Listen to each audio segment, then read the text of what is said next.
একবার একটি ছেলে দ্রুত ধনী হতে চাইছিল, আর সে তার গুরুজিকে বলে, আপনি আমাকে এমন কোনো একটি উপায় বলে দিন যাতে আমি খুব দ্রুত ধনী হতে পারি।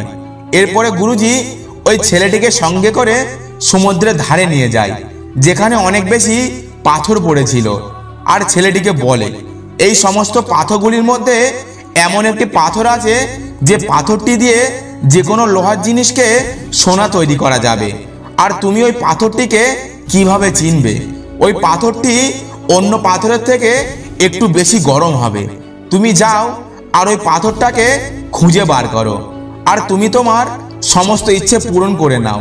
এর পরের দিন থেকেই ছেলেটি রোজ আসা শুরু করে, আর একটা একটা করে পাথর সে হাতে নেয়। পাথরগুলোকে 2-3 সেকেন্ড ভালোভাবে দেখে, আর সেটাকে সমুদ্রে ফেলে দেয়, যাতে একই পাথর তাকে বারবার দেখতে না হয়। এভাবেই 1 মাস পার হয়ে যায়, 2 মাস পার হয়ে যায়, 3 মাস পার হয়ে যায়, 4 মাস পার হয়ে যায়। এখন ওই ছেলেটির কাজের স্পিড অনেক বেড়ে গেছে। সে খুব বেশি মনোযোগ দিয়ে পাথরগুলোকে চেক করতো না। সে দ্রুত পাথরটিকে হাতে নিত আর সমুদ্রে ফেলে দিত, আর 5 মাস পরে সেই পাথরটা তার হাতে চলে আসে, যে পাথরটা দিয়ে লোহাকে সোনা তৈরি করা যাবে।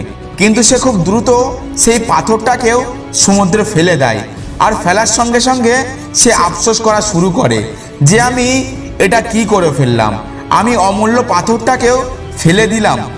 একইভাবে আপনি আপনার জীবনে প্রত্যেকটি দিনকে সাধারণভাবে নেওয়ার কারণে আপনার জীবনেও যখন কোনো সুযোগ আসে সেটাকেও আপনি অনেক সাধারণভাবে নষ্ট করে দেন। এরপরে আপনাকে আফসোস করতে হয়। তাই প্রত্যেকটি পাথরকে মনোযোগ দিয়ে দেখুন, অর্থাৎ আপনার প্রত্যেকটি দিনের গুরুত্ব দিন।